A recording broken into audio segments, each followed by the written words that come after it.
Hello world, I woke up feeling super blessed and I was like, hey, I miss my fashion community on YouTube. Please forgive me. I know I've been away for so long. It's been so much happening. So I decided to film a special video just for you so you can forgive me for leaving you for this while. But I'm back. This video is a surface cording technique and macrame that is very popular with the Parisians. You're going to learn how this cord is being made, and you're going to learn how to use them to ornament or create certain distinct designs on your fabrics. I'm Dr. Clement Asemnyra, your instructor online and offline. Do well to share this video with your fashion community. Friends, subscribe if you haven't subscribed yet, and click on the bell notification icon. Get notified anytime I upload a video right on this channel. Surface cording is a macrame technique popularly used by the Parisian. We use rope in creating this technique on fabrics. The ideal rope for this technique is the Parisian tan rope, as you can see on the screen. This is very popular with the Parisians. However, you can use the lter cord. This is very popular in our market, which is made of linters, you can see, or you can use a rubber rope. This is also popular for creating our drying lines. This comes in sizes. This also comes in sizes. So you choose per the diameter or how you want the effect to be. One thing you have to realize is when you are using the Persian rope, tan rope, or the lter cord, whatever fabric you are using, you may choose to interface it or not. But if you're going for the rubber rope, you have to interface the fabric because this is very rigid, and applying interfacing in the fabric will serve as a buffer or is going to serve as a cushion for the rope. So the rope effect won't print out solidly on the fabric. So you would have to decide. For the purpose of our lesson, I'm going to use a crepe fabric, and this is my interfacing. The color obviously have to match. Yes, this interfacing will be stock sewn by SEWGASM in all colors. I'm going to use this interfacing to serve as a cushion. So once I insert my cord, that is the rope, it won't print out solidly. So I'm going to fuse first and then cut out my bias. These techniques require the bias cutting method for you to put the ropes in. So let's get started. Yeah, so we are going to fuse our interfacing to the fashion fabric.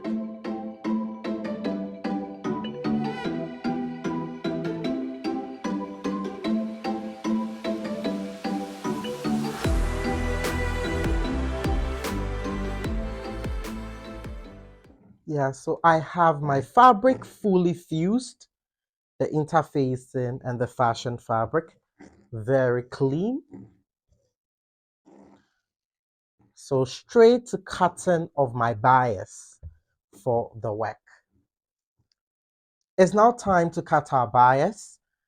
The diameter of this is bigger as compared to this. One thing with this technique is we are going to cut our bias with this in focus. If you look at this, you realize the diameter for this rope is bigger as compared to this. One thing with the bias cutting technique is you have to cut your bias, making sure it's a little bigger than this. Meaning when we stitch around this, there should be a bit of excess. It's better to be safer than to cut the exact measurement and stitch and be stuck somewhere. I'm going to use 3 cm for this width, for this diameter, and I'm going to use 2 cm for this diameter. So our bias, our fabric is here, 45 for bias. I'm going to create my first line as a guideline. I'm going to start measuring. So I think I could just measure up. I could do my 3 first. So with the help of this, I'll just position it, making sure the 3 cm line falls on the first line. Then I'm good to go.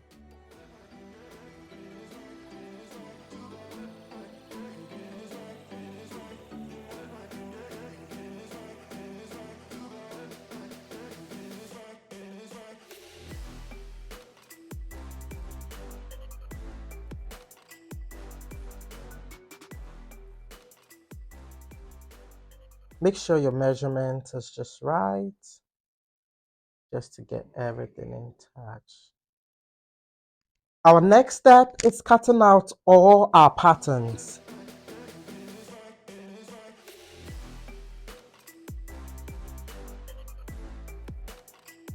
So we have our bias fully cut out here. It's now time to sew. This is the idea. The technique we are going to use is the wrap stitch. Then we pull over the cord.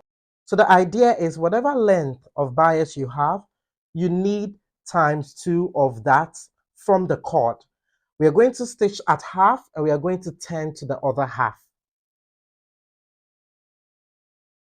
Ready to stitch. Like I said earlier, with a technique at hand, we have to make sure our cord or the rope you are using is double of the length of the fashion fabric or the bias. So I have this double of the length, you see. So what we are going to do is to wrap this at the middle. So this is the right side of the fabric. We are going to loop it like this. So you sandwich it, then it comes like this. We're going to start sewing. So we have it inserted. Usually when you're using the plastic cord, because it's thicker, you may have to use your hands to secure first. You move the wheel balance gently just to do your reinforcement. You reinforce forth and back as well.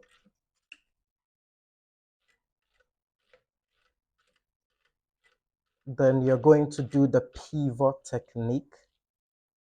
I'm going to pivot and turn. When you pivot, we are using the edge foot, and we know the edge foot is used in stitching close to a cord. We are now going to stitch very close to this. For starters, you wouldn't have to stitch very close to it. You're going to leave a small space or gap. It's a technique to make turning it or turning it to the other side very easy. So I'm going to wrap this now. Once I start sewing, I'm going to stitch away from the cord about 1 inch. Then I come close to the cord. I'll stitch very close to the cord throughout.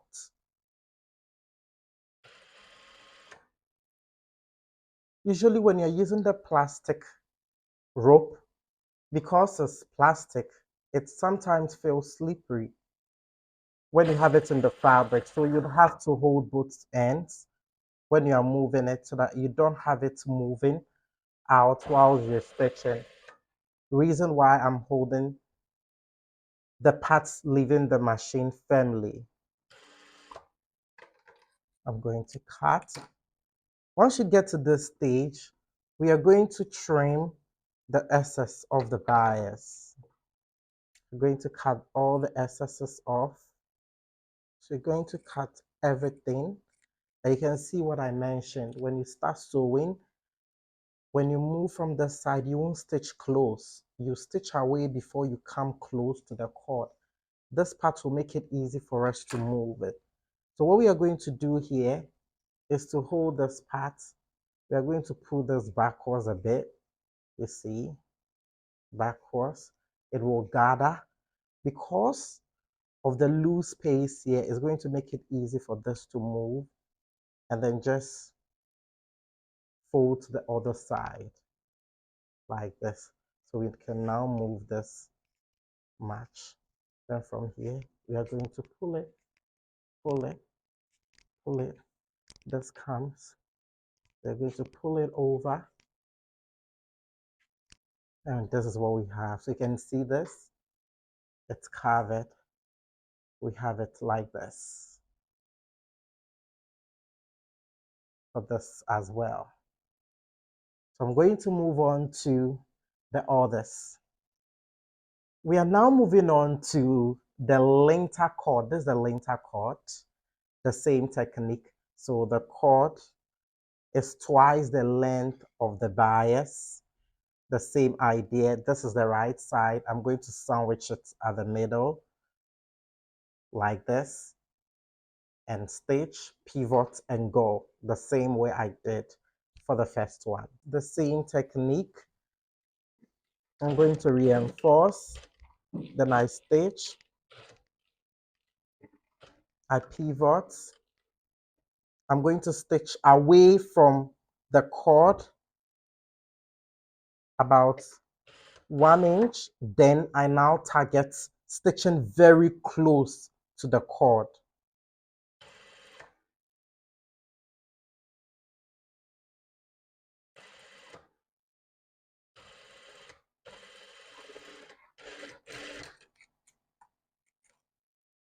So we're going to cut the excesses off.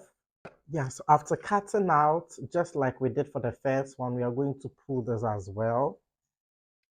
I'm going to hold this part, then this part to be pulled backwards a bit. So we have this also out like this. For our third design, I'm going to repeat the same technique, this time around without a cord in it. We are going to stitch, but without a cord in it. We just need the loop.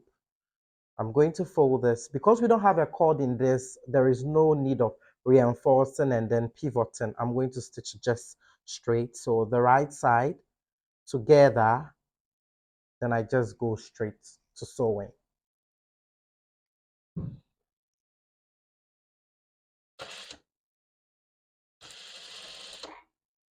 So with this type, once you end, you don't cut a thread. You make sure you leave a lengthy thread.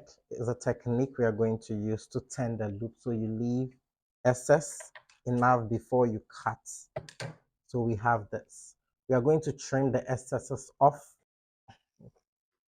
So at this stage, I'll need a very thick stainless steel needle. I'm going to thread it. I'm going to use the thread I left to do the threading, right? Once I come here, I'm going to knot it as well. You can choose to leave it, but it's best to tie a knot. So once you are passing it through, it may not remove. So I'm knotting it firmly. After knotting it, what I will do is to just bring this, fix it backwards like this, push it through. I'm going to push it through. So once you are doing that, you see it will just loop in the fabric at this side for you. It will just loop in the fabric for you at this side so that the fabric can just turn as you go. I'm going to pull this through and bring this out. So when this comes, I have to gently push this backwards. You have to make sure you cut the excesses off. Once you do the excesses cutting, it moves very easily. It moves very easily for you as you go, very easily.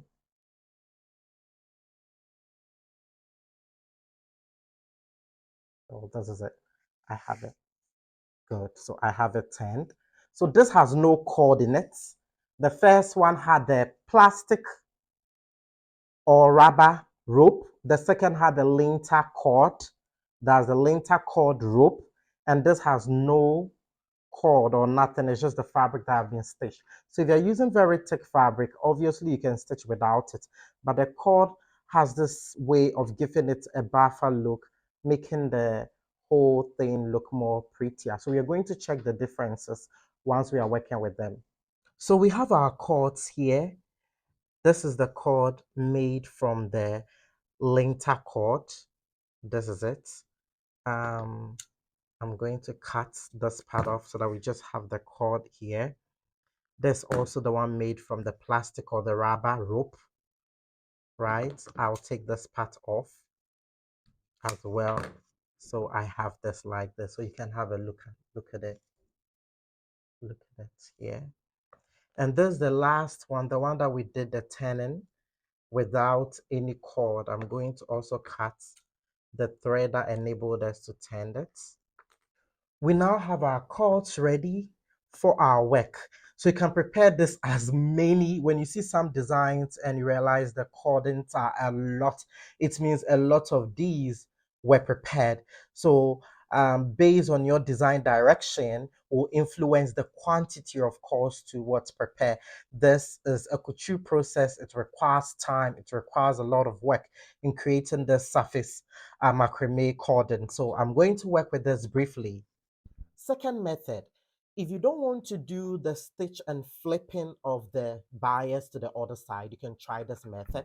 You have to be sure of the diameter and you're going to stitch all your loops in that diameter. When you're done, you're going to insert your rope or your cord into it.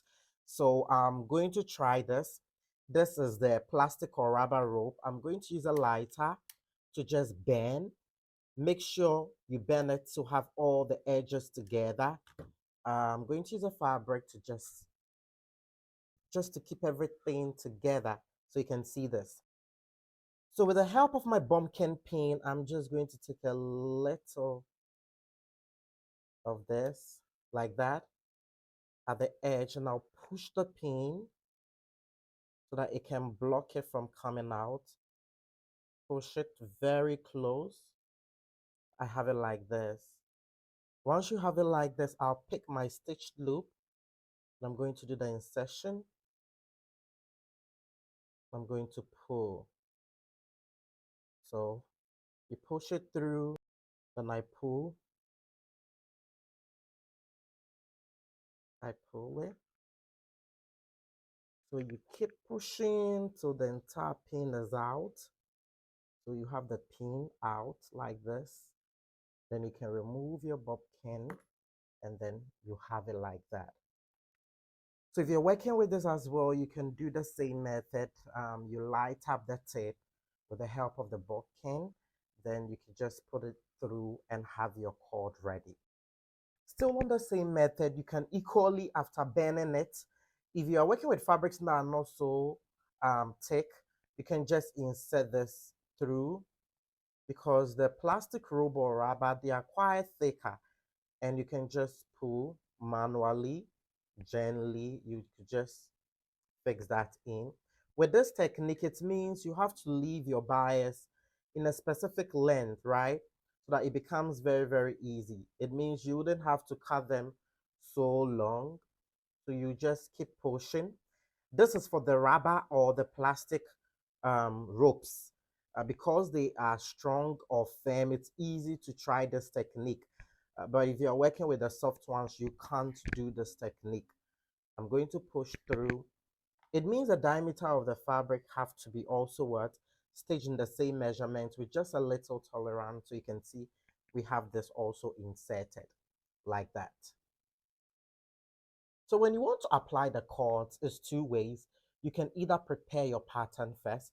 So let's say I want to apply this cord idea to create something on the jacket here. I can use my diminishing pen or chalk pencil to create the pattern as a guide so that once I'm working, I know where I'm putting my cord. If you are very sure of what you are doing you can just go straight to the work and just kill it. If you look at this cord as well, you can have this in different colors and you may choose not to cover it to create series of design on your work. So let's move on to the actual work on the corset. It's time for us to play or create a design with our cords. And we have our corset here. I'm going to work with this on the corset. Usually you need inspiration. You can use architecture designs, flower pattern designs, geometry. You can think of anything creative just to know how to manipulate the cord to create whatever design you want. And one thing with this is you realize because we stitched in 10, we have a joining. When we are placing it, you make sure the part that has the joining goes on the work. So the part without the joining comes out. And when you place your pattern too and you realize, okay, what you've done is okay, and you have an excess, you are going to cut. When you cut, you have to hand stitch it to close that part. After we pinning, we are going to use hand to stitch everything. We also have other technique. When you're using the set cord, you can use the cord folder to also stitch. You can only use a cord footer if you are not using any thick rope and you are just using the fabric just turned, like the tear technique.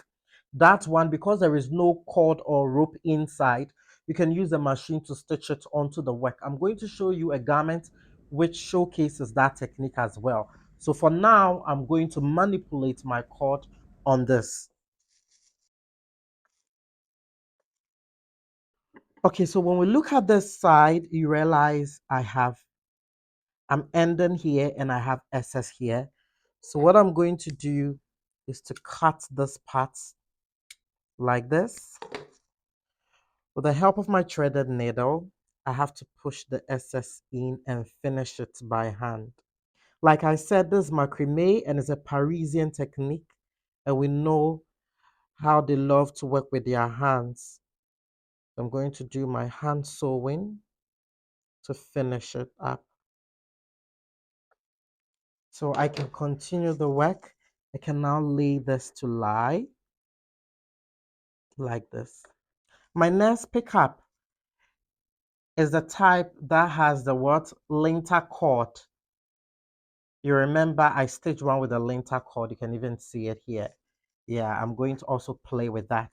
So it means you can even mix the sizes to create interesting design. You may choose to have different sizes, and that will give a different feel of texture display on your given design. So I want to play with this as well for us to see what I can create with this. So if you look at this side, you realize I still want to continue with my design. However, I just realized it's shorter here. So I'm going to pick a new one. I have another here. What I'm going to do is to join it. So I'm going to have this. If you know you're not creating any surface ornamentation and you just want the cordons to show, just like you see, it means this will be inappropriate. I would have to change this whole pattern and pick another one that is quite longer to have this extend to meet this. But I have plans adding certain elements just to make it stand out. So once I even join or I overlap here, it won't be a problem because I'll be doing some detailing on it and the detailing is going to cover. So that direction will influence whether there is a need of joining or not. Since I'm going to join, all I do is to cut this part rightfully. I'm going to push this in. I'm going to finish this part by pushing the edge in like I did for the first one and hand stitch it to finish it up. Finishing is very important to us as part of the construction process, and we know finishing is one element that defines couture sewing as well, so you have to be very meticulous. So I have this staged. What I'm going to do is to just bring this and just join it to it as well. And I continue my sewing by hand. So I've been able to join this now. So I'm good to go. I'm going to continue my work.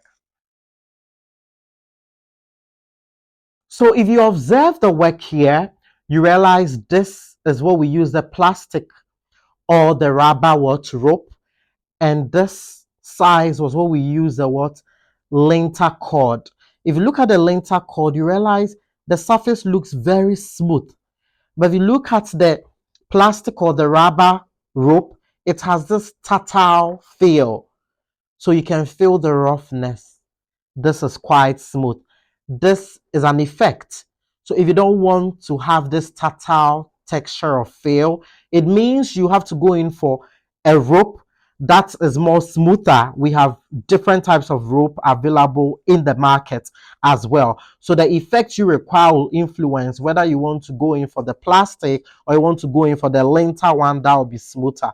So you need to have that in mind when you're choosing the rope as well. So I'm finally done with my idea. If you look at it, I didn't fill the entire garment with the cordon. It's just a part. The next step is to stitch all this by hand. So I'm going to use my threaded needle and then work along the patterns entirely.